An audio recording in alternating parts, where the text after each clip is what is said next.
때 그거고요. 예. 다음 그에 비해 갖고 이제 우리가 비아디 얘기 많이 하잖아요. 그쵸? 전기차 세계 1등 이러면서 무식한 소리 하지 말라 그래 이 새끼들아. 그게 진짜 그 중국에서는 먹히는 거지 세계 나가고 그 먹히겠냐고. 역사를 보면 이게 명백해요. 비아디 오토가 이제 비아디는 원래 2005년에 9년이거든요. 비아디 E6 해갖고 그러니까 현대차에 비해서는 대략 10년 이상 하이브리드를 먼저 진행을 한 거네요. 지금도 그래요. 지금도 그래. 플러그인 하이브리드하고 전기차하고 같이 파는 회사예요. 그러니까 이제 지금 무식한 새끼들 하는 소리가 지금 이제 세계에서 전기차 PHEV까지 포함해갖고 가장 많이 파는 게 비아디니까 비아디가 세계에서 가장 큰 전기차 회사 이런 소리 하거든요. 그건 중국에서는 그런 거고 세계 무대에 나보면 비아디는 쪽을 못 쓴다니까. 예, 비아디 입장에서도 이제 중국 안에만 자기들이 이제 갇혀 있다는 걸 너무나 잘 알기 때문에 중국 정부에서 대한민국 언론에 돈 엄청나게 이제 공작 자금 투입해갖고 비아디 뛰어나다 우수하다 막 특히 이제 신한투자증권의 이선혁 같은 애 그다음에 각도기 같은 애들이 막 그렇게 이제 얘기 막 하고 돌아다니고 하지만 실질적으로 해외 수출되는 비아디는 부자끝 없단 말입니다. 실제로 그게 숫자로 보면 명확해요. 이런 숫자들을 제대로 얘기 안 하고 숨긴다고. 그 씨발 나쁜 놈의 새끼들이 씨발 중국 돈 처먹은 나라 팔아먹는 그 친중 매국노 새끼들이 이거를 숨긴다고 보시면. 자, 여기서 제가 수독을 할게요. 자, 뭐 듣기도 싫은 목소리 또 가져왔어요. 아, 저도 참 지금 뭐 제가 뭐 이거를 안 가져올 수 없어가지고 상황이 참 가져왔습니다. 박순혁이 화법을 보면은 우리나라 사람들한테 잘 먹힐 수 있어요. 왜냐하면 우리나라 사람들은 강력한 그 혐중 정서, 중국 하면 무조건 진짜 그러잖아. 우리는 잘 알잖아. 다른 사람 몰라도 특히 우리 세플터는 잘 알잖아요. 그래서 그런 데다가 이렇게 사실 이거는 박순혁이가 전부 다 이거는 거짓말이거든요. 그러니까 친중 매국노들 하면서 돈 받아 처먹고 글 쓴다. 이렇게 한다. 그런데 그런 사람이 없어요. 누가 어떤 놈이 그런 일을 하겠어요. 박순혁이는 저한테도 만약에 제 글 읽으면 저 새끼 친중 매국노 돈 받아 처먹고 한다고 할 거예요 아마. 그러잖아요. 그리고 또 한 가지 BYD에 대해서 박순혁이는 뭐 들어보시면은 그러잖아. 뭐 일단 기본적으로 우리나라 사람들의 정서, 중국 차에 대한 전기차에 대한 뻔하잖아. 싸구리. 그야말로 반값에나 주면은 그냥 뭐 심심풀이 땅굴 한번 타보겠다. 막 이런 생각을 가지고 있잖아. 그런데 그리고 또 그 박순혁이가 또 이제 그렇게 얘기한 것이 그런 식으로 얘기한 것이 이제 통하는 건데 사실 팩트는요 전혀 다릅니다. 그러니까 그 전에 박순혁이가 과거에 뭐 테슬라 망한다부터 뭐 LFP 뭐 쓰레기다라는 것들 그동안 얘기했던 것들이 단 하나도 사실인 거 있습니까? 저한테 단 하나라도 사실인 거 있으면 저한테 얘기 좀 해봐요. 없잖아요. 지금도 똑같아요. 지금도 똑같은 짓을 하고 있어요. 바로 이런 거죠. 무슨 뭐 해외에서는 젖밥이라더라 이런 거잖아요. 그런데 지금 인도네시아 동남아는요 다 BYD가 장악하고 있어요. 독일도 지금 유럽도 난리가 아니야 지금. 그나마 다행히도 미국 시장만큼은 눌러주고 있다는 거. 만약 이거 미국이 안 눌러주면 큰일 납니다. 우리나라 바로 망합니다. 전기차 현대차 바로 망합니다. 상대가 안 된다니까 여러분들. 또 한 가지 이거는 중국 현지에 갔다 온 사람들 얘기를 제가 듣는 거예요. 제가 그냥 집에서 그냥 얘기한 거 아니거든요. 저는 그 댓글 분석을 잘한다고 그러잖아. 댓글에 보면 다 나옵니다. 댓글은 밑에 댓글 달린 거 있잖아. 그건 거짓말이 그게 거짓말인 경우와 개인이 그냥 아무 사심을 쓴 것을 저는 금방 구별하거든요. 자, 실제적으로 BYD에서 지금 아마 그 세 종류 돌핀하고 또 뭐하고 또 실드하고 이렇게 나오는데 저가도 나오고 고급 세단도 나오는데 고급 세단은 시가가 1억이 넘어요. 지금 중국 길거리에요. 쏟아져 나오고 있어요. 1억짜리가. 그러니까 우리나라 사람들이 야 중국 가면은 BYD 아유 저거 싸구리만 가지고 싸구리 시장에서만 이게 틀리다고 지금. 이게 사실과 다르다고. 그런데 박순혁이는 사실은 확인은 아마 알 거예요. 사실은. 그런데 박순혁이는 누가 자기를 말릴 놈이 없잖아. 그런 얘기를 해도 지난 시절에도 그렇게 말도 안 된 거짓말을 하고 왜곡을 해도 누가 자기한테 야 너 이리 와봐 너 이 새끼 봐 한 놈이 없잖아. 왜? 저 위에 어떤 놈들하고 지금 그 움직인 놈들이라니까. 어? 혜택 받은 놈이야. 어? 개인으로서는 절대 내 밴드 네이버 못 뚫고 와요. 영상 홍보 영상 나한테 가입하라고. 어? 그런데 어느 날 갑자기 밴드를 열어보니까 박순혁 영상이 떠있다고 저 보여드렸잖아. 유튜브만 켜보세요. 박순혁이를 여러분 박순혁이 영상 보이고 싫어도 박순혁이 뭐 우공 이사인데 요런 것들이 제일 먼저 올라오잖아요, 여러분. 그거는 정권 차원에서 뭔가 저 뒷세력들이 뭔가 움직이고 있다. 뭔가 도와주고 있다. 왜? 정치적인 이해관계가 박순혁이는 이 정치 얘기도 교묘하게 잘하는 애거든요. 박순혁이 때문에 민주당이 무너질 뻔했어, 이 사람들아. 저는 지금 생각해도 참 이재명이가 참 지대로 그야말로 신의 한 수로 잘 빠져나왔다. 정말 만약에 금투세 폐지 안 했으면 큰일 날 뻔했어요. 큰일 날 뻔했어. 온통 다 뒤집었을 뻔했어, 민주당이.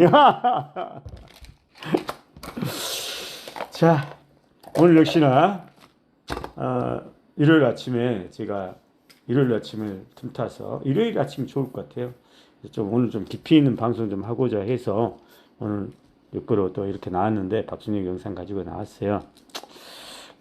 완전히 박순혁이가 얘기하는 것은 완전히 이렇게 진짜 말도 안 된 얘기들이고요.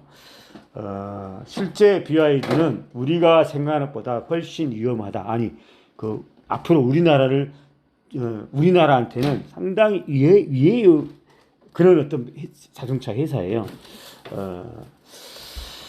그런데 이제 우리나라 사람들은 박순혁이 때문이라도 아직도 심각하게 받아들이지 못하고 있죠.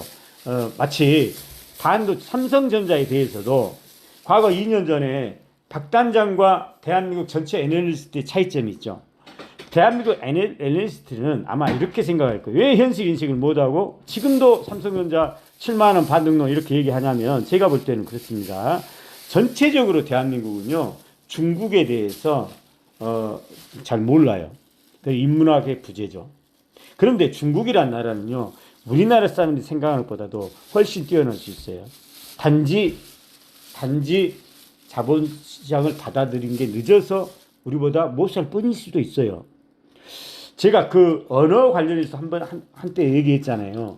한자를 보면 우리가 옛날에 어린 시절에도 영어를 잘하는 새끼, 어릴 때부터 영어 잘하는 새끼는요, 나중에도 영어밖에 못해요. 영어밖에 잘해요. 다른 건 못해요. 그런데 어릴 때부터 한자를 공부한 새끼들은요, 한자만 잘하는 게 아니에요. 다른 공부도 다 잘해요. 그거는요, 그만큼 한자는요, 체계 자체가 우리나라 말로 비교했을 때, 제가 우리나라 말을 알로 봐서 그런 건 아니에요. 그냥 특성을 말하는 거예요. 그러면서 뭔가 우리가 알아가기 위해서 뭔가 우리가 알아야 될 거 아니에요. 남의 얘기만 듣지 말고. 그래야 우리가 앞으로 이 어려운 세상 우리가 스스로 헤쳐나가야 되잖아요. 앞으로. 누구만도 들을 수 없잖아 지금. 자, 한자 같은 경우에는요. 저도 한자를 하기 때문에 알아요. 제가. 한자는 굉장히 절제되고 함축된 언어예요. 마치 한자를 시라고 그러면 우리나라 말 같은 경우에는 산문이에요. 산문, 기사. 우리 풀어 쓰잖아. 풀어. 그런데 풀어 쓰는 건 사실 쉬워요. 그런데 이걸 함축으로 절제로 이렇게 묘사하는 게 시잖아. 시는 어렵잖아. 저도 기사는 잘 써요. 산문은. 그렇지만 시는 저도 잘 못 써요. 시는 한 차원 틀리더라고. 시는 특별히 해야 되더라고. 그런데 한자 자체가 체계가 마치 시처럼 절제된 언어라니까 배열의 언어라고 그러잖아. 그러니까 한자를 잘하면은요 사고력이 높을 수밖에 없어요. 우리가 중국을 짱깨라고 그러는데 언어에 있어서도 중국을 함부로 그렇게 얘기하면 안 돼요. 언어만 놓고 보더라도 쉽게 얘기해서 어떻게 보면은요 중국 놈들은요 대부분 시인이라고도 할 수 있어요. 왜? 평상시 쓰는 언어가 그래요. 자, 저는 이런 것들을 인문학적으로 잘 이해를 하죠. 뿐만 아니라 역사적으로도 생략합시다. 제가 자주 얘기했으니까. 어쨌든 과거 제가 삼성전자를 볼 때도 더군다나 중국은요 적당한 미국의 공격을 받고 있어요. 매기 효과에 의하면 적당한 공격은 오히려 강화시킬 수 있어요. 죽이려면 완전히 죽여버려야 되는데 그러지도 못할 거면서 공격만 하잖아요. 그럼 중국이 단련될 수 있어요. 그게 저는 사오미카 첫 출시 때 야 중국의 힘을 느꼈다고 그러잖아. 더군다나 제가 알고 있는 중국. 자 그래서 중국을 저는 삼성전자가 중국한테 먹히겠구나는 것이 확신이 들었어요. 지금 사실 그래요 지금. 그래서 외국인들이 빠져나가는 거예요. 여러분 잘 알아야 돼요. 그런데 아마 우리나라 애널들은 그동안의 중국에 대한 인식 때문에 모든 애널들이 아마 이런 생각이 어려울 것 같아요. 대삼성전자 반도체가 중국 저 짱깨들한테 밀려? 이거는 상상할 수 없을 것 같아요. 마찬가지로 2차 전지도 아마 그런 식일 것 같아요. 그런 식의 바탕, 그런 사고방식에 빠져있는 한국 사람들한테는 박순혁이 식의 얘기가 먹힌다는 얘기죠. 먹힐 수 있다는 얘기죠. 이거는요, 나중에 된통당할 수 있어요, 여러분들. 정신을 똑바로 차려야 돼요. 이거는 뿐만 아니라 우리나라 사람들의 그런 단점이에요. 우리나라 사람들은 과거 130년 전에도 그랬어요. 그러다가 우리는 된통당했어요. 뭐 된통당한 건지 그나마 잘 된 건지는 모르겠어요. 저는 약간 잘 됐다고도 봅니다. 한일 합방 그나마 잘 됐다고 봐는 사람이에요. 왜냐? 저는 분명히 말씀드릴 수 있어요. 여러분이 만약에 저만큼만 공부한다고 그러면 그 분야에 대해서 그 무렵에 대해서 그러면 저를 이해하실 거예요. 그렇지만 공부를 안 하면 저 새끼 저 쪽봐라 저 새끼 칠판이야? 이렇게 얘기했어요. 그런데 저는 제가 왜 이런 얘기를 자신 있게 하냐면 제가 혹시라도 제 아버지가 뭐 경찰서 아들이라든가 어디 뭐 잘 싼 놈의 하다못해 지주라든가 그런다고 그러면 쟤도 조심 같아. 그런데 저는 누구보다도 가난했던 사람이에요. 그야말로 농군의 자식이고 그렇기 때문에 저는 이 얘기만큼 제가 자신 있게 할 수 있어요. 제 마음을 그냥 전달해도 제가 그렇게 욕을 안 해도 볼 것 같아요.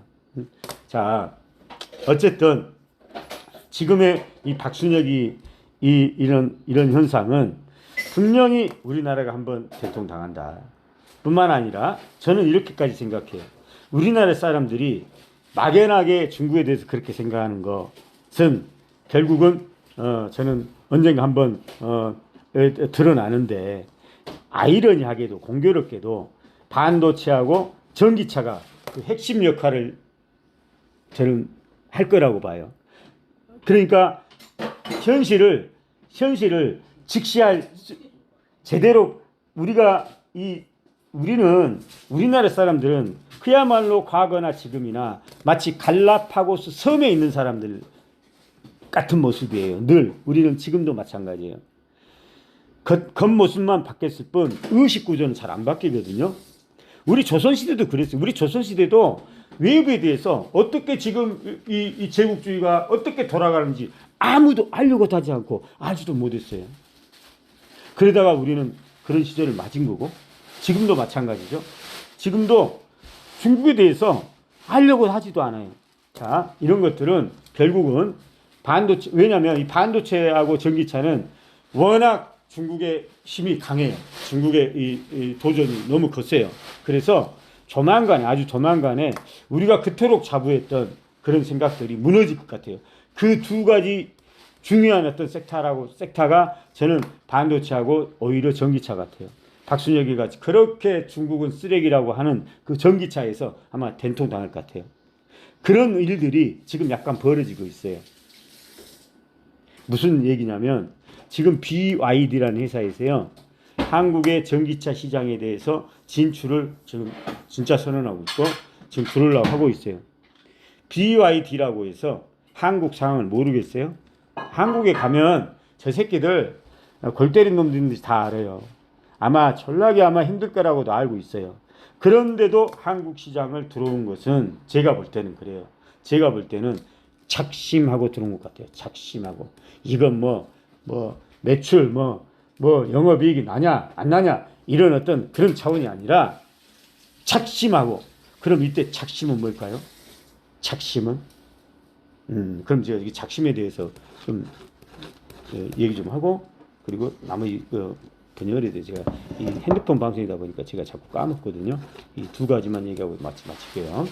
굉장히 중요한 얘기라서 분열.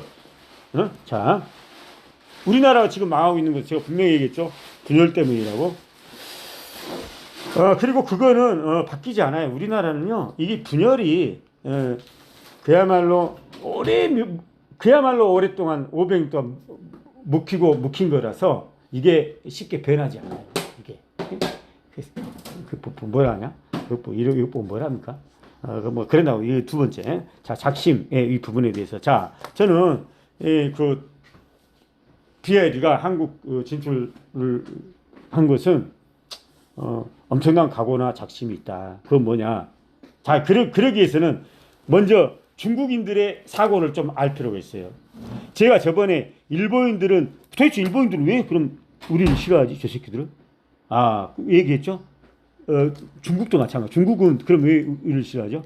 그걸 알아야 될 거 아니야. 정확하게. 중국은 한마디로 우리를 싫어하는데 어떻게 싫어하냐면 이렇게 싫어해요.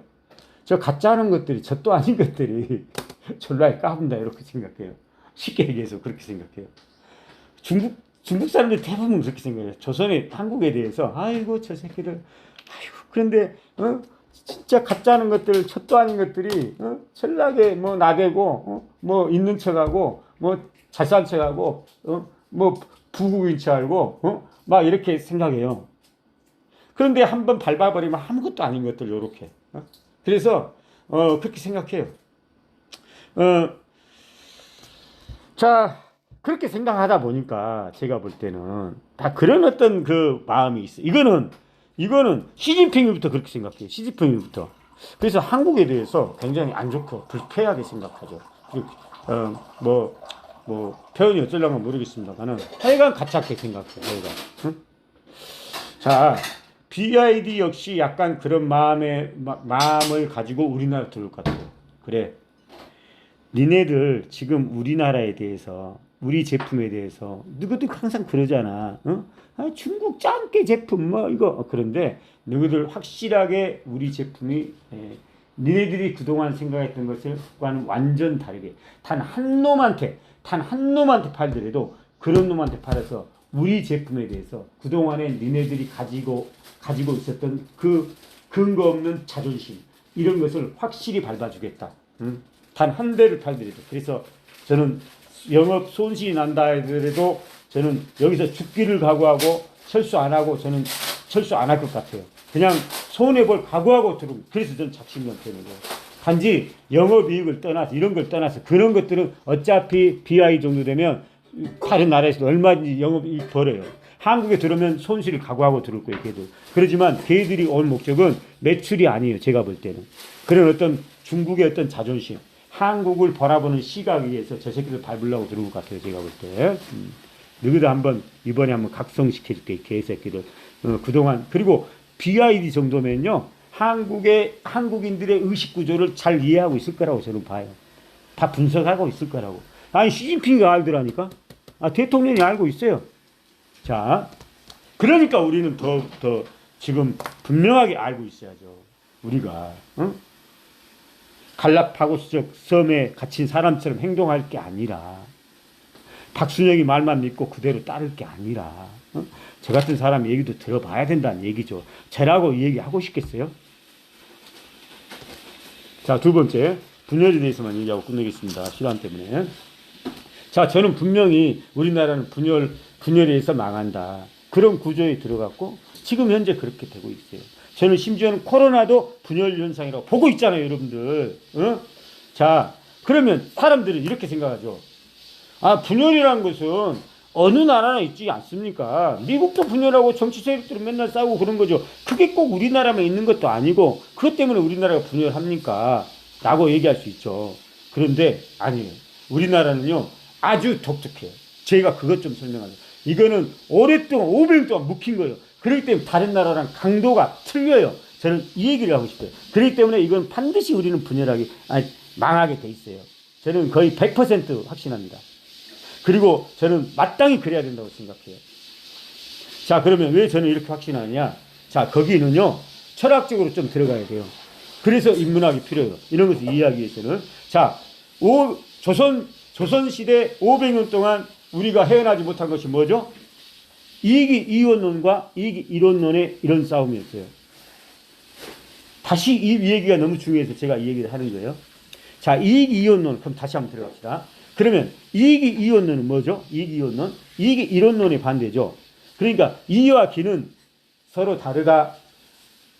애시당초 다르다. 이런 논이 이익이 이원론이거든요. 이익이 이원론. 리와 기는 바탕이 다르다. 본질이 다르다. 그런데 이익이 이론론은 뭡니까? 이거는 기호학파에 주장한 거죠. 호남, 충청, 경기도에서 주장한 거예요. 그러면 이익이 이원론은 영남에서 주장한 거죠. 철저히 명분론이죠. 이익이 이원론은. 자, 제가 설명할게요. 자, 이익이 이원론은 한마디로 집안에 서자와 적자가 있다 합시다. 적자, 그러니까 본 마누라한테 난 자식과 서자가 있다고 합시다. 이익이 이원론에 의하면요, 영남학파 애들은 어떻게 생각하냐면, 저거는 본질부터 달라. 적자는 아주 빼어나. 그래서 리를 많이 가지고 있어. 리적인 요소를, 성스러운 리. 그래서 조선시대로 말하면 사당 같은 거. 그런데 서자는 리가 거의 없어. 본질적으로. 저 새끼들은 기야, 기. 기에 의해서 사람이 작동해. 그게 뭐예요? 조선시대로 말하면 칠정이죠. 희노, 애락, 애욕정. 그럼 사단은 뭐예요? 좀 숭고한 거. 사단, 수호주심, 시비 이런 거죠. 자, 이렇게 철저하게 양분했어요. 이분법적으로 양분했죠. 강력한 이분법적 사고죠. 자, 이러다 보니까 이게 이제 번진 거죠. 남자, 여자 또 마찬가지예요. 이원론에 의하면, 영남학파 애들에 의하면 철저한 명문론이죠. 이분법적 사고라 제가 그랬죠. 그러다 보니까 남자 그러면 뭔가 뛰어난 성스러운 뭔가 사당 가지고 있을 것이다. 그래서 관료도 진출하고 어떤 행정도 하고 과거 시험도 보고, 자, 이렇게 생각하죠. 여자는 기에 의해서 작동하는. 그래서 알로 보는 거죠. 그래서 이분적으로. 자, 대륙에 있어서도, 영토에 있어서도, 대륙, 중국은, 뭔가, 리가. 그러지만, 일본서, 저 새끼들은 기. 그러니까, 낮아, 알로, 무시. 이렇게 들어가는 거야. 똑같은 중국에 있어서도, 자, 명나라는 리, 청나라는 기, 이런 식이에요. 철저해요, 이 사고방식이. 이거는 모든 부분에 연결돼요. 그런데 이게요, 이 사고가 후기로 들어오면요, 뭘로 바통 터치한 줄 알아요? 위정척사로 바통 터치돼요. 위정척사. 정은 지키고, 척은 사. 그러면 이때 정은 뭐예요? 정은 리예요, 리. 리는 지키고, 사는 뭐예요? 척사. 사는 기예요. 기는 배척하는 요거예요. 이게 이렇게 이분법적으로. 자, 이거는 철저한 명문론이죠. 명문론. 자, 그래서 우리는 예를 들면 병자호란때도, 자, 이론론을 주장한 기호학파 사람들은, 자, 예를 들면요, 세상을 보는 눈도, 자, 중국을 보는 눈도, 자, 청나라, 명나라를 보는 눈도, 자, 이렇게 봤어요.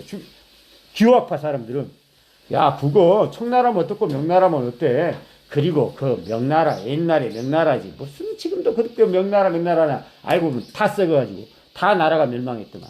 그래도 청나라는 지금 누르와치에서 뛰어난 사람이 지금 올라오고 있잖아. 그러면 지금 당연히 실리적으로 지금 우리가 가까워질 것은 대외 관계도 청나라랑 해야지. 자, 이런 식이죠. 예를 들면 적자와 서자의 관계에 있어서도 기호학파, 이론론 학파들은 어떻게 생각해요? 이렇게 생각해요. 야, 서자와 적자 그게 무슨 그렇게 중요해? 아니, 서자도 똑똑하면 얼마든지 과거 시험 볼 수 있고 관직에 나갈 수 있는 거지. 이렇게 생각해요. 그러지만 영남학파, 이론론에 빠진 애들은요, 절대 이렇게 생각 안 해요. 철저하게 명문론이에요. 철저하게 이분법적이에요. 걔들은 한 번 아니면 아닌 거예요. 끝까지. 그래서 예를 들면 이게 이제 더 나가면 임금과 신하에 있어서도 임금과 신하, 임금이 아무리 개지랄해도 별 지랄 다 해. 아무리 무지해도 그냥 그거는 임금일 뿐이에요. 영원한 임금이에요. 여기서 역성혁명은 없어요. 조선시대가 역성혁명이 잘 일어나지 않고 그런 왕들이 다 썩어도 그런 왕들을 내세우고 그리고 이게 바꾸지 못했고 그래서 나라가 망했거든요. 이것도 위정척사 이게 이론론의 애들 조선시대로 후기로 넘어오면 노론이 지배했기 때문에 이런 나라가 된 거예요. 여러분들 우리가 분명히 알고 있어야 돼요. 그런데 지금도 그러면 이게 없어졌냐? 천만의 말씀이에요. 지금도 똑같아요. 과거에는 예를 들면 노론이 소론 이 상대 당을 공격할 때 뭐라고 공격했어요? 예를 들면 이렇게 공격했어요. 저 새끼들 천주쟁이라고 예를 찍히면은요 그냥 거기서 끝이에요. 그래서 얼마나 많은 사람들이 죽었어요. 철저하게 이분법 사고로 명분을 앞세우는 그런 사고죠. 그러니까 상대당을 그렇게 죽인 거죠. 그런데 지금도 여러분 단어만 바뀔 뿐 제가 볼 때는 똑같아요. 박순영이가 친중 매국노 요것도요 영락없는 이분법적 사고예요. 명분에 집착하는 거예요. 그거는 과거하고 똑같은 거예요. 위정책사 사상에 근거하고 있는 거예요. 그거는 바탕이 그래요. 바탕이. 우리 상대방을 공격할 때 친주 종북 자반 이것도 똑같은 거예요. 전라도 뭔가 하여간 전라도 하면 뭔가 옛날로 말하면 전라도 막 씹는 논리는 이게 이웃론적 사고예요. 전라도는 뭔가 안 될 것 같아요. 이런 의식이 깔려 있는 애들이에요. 이런 의식이 깔려 있는 애들이 지금 집권 세력이에요, 여러분들. 그러니까 애들은요 무조건 이분법죠. 무조건 명분, 무조건 상대방을 무조건 싫은 거죠. 뭐라 하는 거죠, 또 한쪽으로. 전라도 뭐 어쩌고 저쩌고 무슨 뭐 그러잖아 솔직히. 자 그래서 우리나라가 이게 그러니까 제 말은 뭐냐 이런 사고들이 오랫동안 500년 동안 묵힌 거라서 이 의식 구조는 바뀌지 않는다는 거예요. 절대 바뀌지 않아요. 인풋이 있으면 아웃풋이 있는 거거든요. 그런데 인풋이 있으면 거기 이게 바뀌려면 아웃풋에 해당하는 그 결과가 바뀌려면 그만큼의 노력과 세월이 걸려야 돼요. 예를 들면 500년 동안 인풋이 있었으면 500년 동안 아웃풋의 작업이 노력이 있어야 이게 바뀌는 거예요. 그러나 우리는 조선시대 이제 100년도 안 지났어요. 그러니까 안 바뀌는 거죠. 그게 그대로 남아있고 지금도 이렇게 진행되고 있는 거죠. 이런 불합리한 것들이. 그래서 박순영이 같은 놈들이 통하는 거예요. 여러분들 정확하게 해야 돼요. 그래서 윤석열이 같은 사람들이 대통령이 된 거예요. 우리나라에 그런 문화가 있기 때문에 저변에 아직도 위정책사라든가 이익이연론에 빠진 그런 애들이 있기 때문에 그런 애들이 비교적 많아요. 그렇기 때문에 이 나라가 안 바뀌는 거예요. 그러니까 저는 망한다고 그러는 거예요. 똑같은 길을 가고 있다고 그러는 거예요. 지금 가고 있잖아요, 여러분들. 그래서 정신 차려야 된다는 얘기예요, 그 말은. 자, 오늘 방송 여기서 마치겠습니다. 자, 수고하셨습니다.